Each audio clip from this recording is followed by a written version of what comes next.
नमस्कार, मी लतिका निंबाळकर. माझ्या चॅनलवरती तुमचं स्वागत आहे. आज आपण कच्ची कैरी टाकून डाळ बनवणार आहोत. त्यासाठी बघा, ही तुरीची डाळ 1 वाटी घेतलेली आहे. तुम्ही वाटीच्या प्रमाणे घ्या.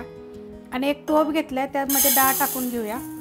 आणि हिला स्वच्छ धुवून घ्यायचे. 2 ते 3 पाण्यानंतर हिला स्वच्छ धुवून घ्यायचे.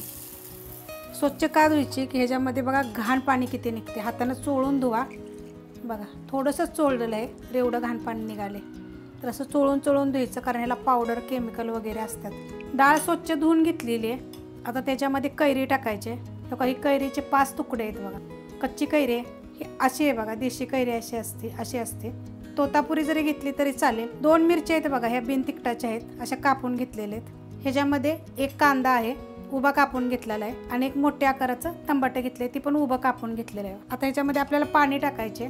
आता तुम्हाला मी सांगते, हे तुम्ही असंच जरी कुकरला लावली मोकळी तरी पण चालेल, नाहीतर तुम्ही टोपात शिजवली तरी पण चालेल. आता मी अशीच टोपामध्ये 4 शिट्ट्या मिडियम गॅसवर करून घेणार आहे. मिडियम गॅसवर बघा 4 शिट्ट्या करून घेतलेल्या आहेत. आणि डाळ बघा कशी शिजलेली आहे. माझ्या ह्याच्या म्हणजे कुकरच्या 4 शिट्ट्यामध्ये. तर तुम्ही बघा तुमच्या डाळीप्रमाणे कसं असतं, कोणची डाळ लगेच शिजते, कोणची शिजत नाही लगेच. तर ह्याच्यामध्ये आपण पाणी टाकून घेऊ. पाणी बघा ही गरम आहे.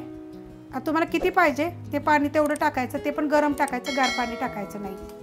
आता ह्याला जर तुम्हाला घोटायचे असले तर घोटून घ्यायचे, पण एवढे गाळ झालेले आहे. फोडणी टाकली, उकळली की डाळ अजून गाळ होईल. टोप गरम करत ठेवलाय, त्याच्यामध्ये तेल टाकून घेऊया. 1 चमचा तेल टाकले आणि कडक गरम होऊन देऊया. तेल गरम झालेलं आहे, त्याच्यामध्ये 1 चमचा जिरे मोहरी चांगलं तडतडून देऊया. त्याच्यामध्ये कढीपत्ता, 8 ते 9 लसणाच्या पाकळ्या बघा अशा कुटलेल्या आहेत. अशा कुटल्या की नाही की त्याला चव छान येते. 2 चिमूट हिंग पावडर आणि आपण थोडं परतून घेऊया.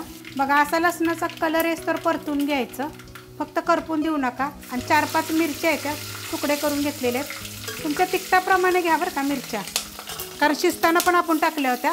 त्याच्यामध्ये हळद आणि ही जी डाळ आपण जी शिजवली होती ती टाकून द्यायची. अशी फोडणी बसली पाहिजे बघा, मग वरण ना छान लागतं. आता ह्यात तुम्हाला किती पाणी पाहिजे त्याप्रमाणे आपण पाणी टाकूया. आणि पाणी गरम टाकायचे, गार पाणी टाकू नका. मिक्स करून घेऊया. बघा असं एवढं पातळ झालेलं आहे. ह्याच्यापेक्षा पातळ केलं तरी चालेल, छान लागतं. आता ह्याच्यामध्ये आपल्याला गूळ टाकायचे आहे बघा. ते एवढ्या आकाराचा गूळ टाकलेला आहे. चवीप्रमाणे आपल्याला ह्याच्यामध्ये मीठ टाकायचे, कोथिंबीर टाकायचे. आणि ही आपल्याला एक चांगली उकळी फुडून द्यायची. ह्याची उकळी फुटली की मग बंद करायचा गॅस. वरण बघा, ही आंबट गोड वरण आपलं चांगलं उकळलेलं आहे.